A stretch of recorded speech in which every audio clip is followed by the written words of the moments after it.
So I keep running into this with the birds that I raise. This is, she doesn't have a name yet. I'm going to have to name her.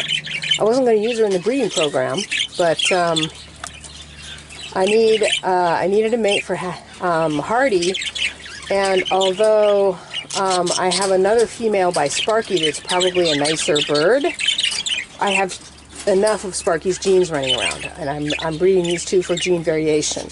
So Hardy has good feathers, she has a decent body, but she's my baby. She got raised and put in one of these cages and then put out in the big flight cage, you know, when she was 6 weeks old, and she's never been anywhere but in a flight cage. So she's a little stir crazy in this little itty bitty cage. She's like, wait a minute, this is too small. But she will get over it in a couple of days. They do the weirdest contortions, and I don't know why they always decide that the way out must be right by the food bowls, but that is where they tend to work it. So anyway, Hardy just thinks she's bonkers, but she'll get over it in a couple of days and notice the nest box, and then they'll move forward. So, and there is Gray and his pie. Pie moves slowly. Maybe 3 weeks for these two before we see any eggs. And there is Kobe, and his Coco is in the nest with her one baby who is thriving and growing happily. She has thrown out 2 eggs. Now, she laid 7 eggs. 2 of them, I could tell by looking, were infertile. Those are the ones she threw out, because I found them in the bottom of the box. But the fact that she's culling her nest and doing it intelligently tells me that this is not the first time she's ever bred. She must have been bred at least once by the guy who gave her to me, or that I bought her from. But that's a good thing. That may be why her chick survived where others didn't. So she's culling her nest, but she's got at this point 4 more eggs in there that look to me like they could be viable, but she'll let me know. Okay, nothing happening with Hedwig and Verde, and pretty soon I'm going to break that open and see what's going on. But not today, because I already did somebody else today. There's Sparky and his little foster baby and his lady Kelly are doing just fine. Look at that little baby. He says, feed me. Oh no, not you. He's coming along very nicely. His feet are totally straight. Got no worries. There's Luscious. She likes that box, but she goes in it, but not a lot. It'll take a while. Let's see. Here is Storm, and his lady Azul is in that box on 4 eggs. We'll wait till we get back to them. There is Stratus eating his lettuce. I have to clean out the babies' boxes today, so we'll take a look at them then. And I think one of Stratus's babies is Cinnamon, which is interesting. I've never seen a dilute Cinnamon before, but we'll check it out when we can handle it a little bit more closely. There's Bubba. He's doing a great job of taking care of his babies. I'm watching, who do you call it? I'm watching Royal's youngest baby in the fledgling cage. He's howling a lot, so I don't know if that means he's getting fed a lot or not. But if not, I may bring him out here and drop him probably in Stratus's box. Because males, when they're in baby feeding mode, will feed any baby. So I don't have to, and since there's no females in the cage to be territorial about the chicks, I don't have to worry about dropping the chick in on him. He'll just raise it along with his own. Buy that baby a little more time. Okay, here's Rocky. And I cleaned out the cage above him and pulled out that tray so that he could see Bubba up above him. And he climbed up to the top of that thing. He was going to kill Bubba. So territorialism is good.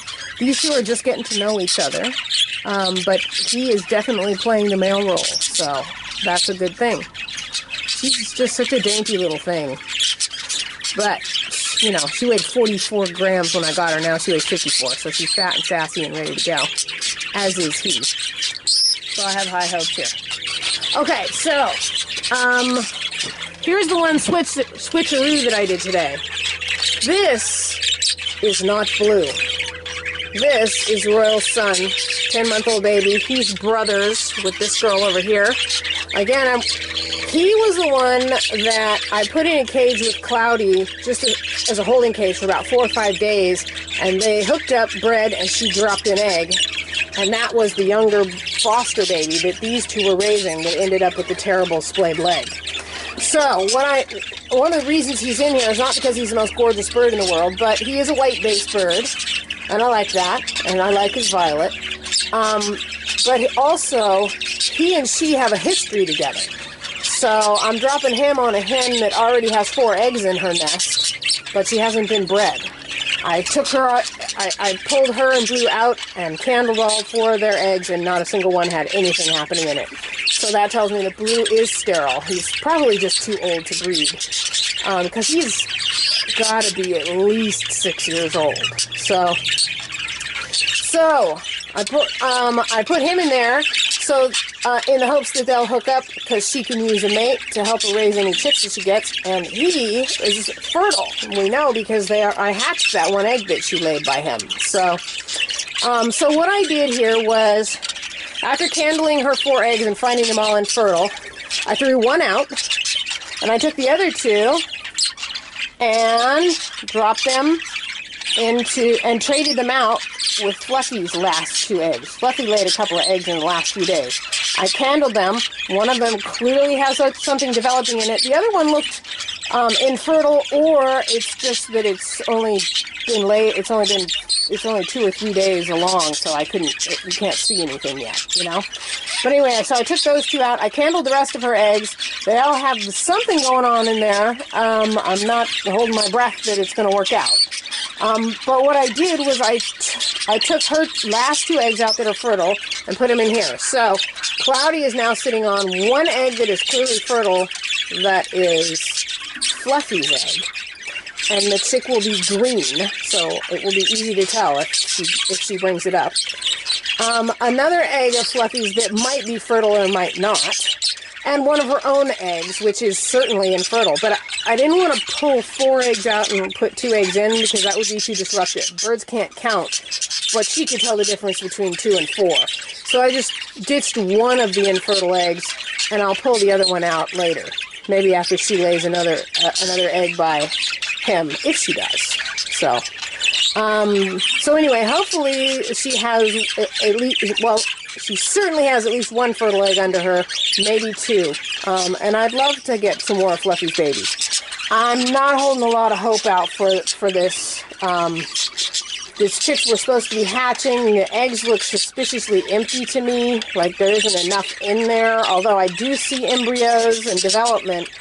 It just looks kind of like there wasn't enough something inside of there for it to actually work, you know? So, I'm going to give her a few more days, and I'll candle the eggs again and see if anything's getting closer to hatching. But they should have hatched already, and you know, we're going to end up with a situation like the last 2 eggs where they hatched 10 days late, and the chick inside it is so desiccated that it can't survive, you know? So I'll keep an eye on it, but I have a feeling I'm going to pull these 2 pretty soon. So anyway, hopefully that will give Cloudy at least 1, maybe 2 babies to raise, and if she breeds with this guy and lays another egg, that one will be fertile too. We know that for sure. So giving Cloudy something to do, and getting ready to pull Fluffy and Sprite out of here because they're just not having any luck. Okay, so that's the breeding update.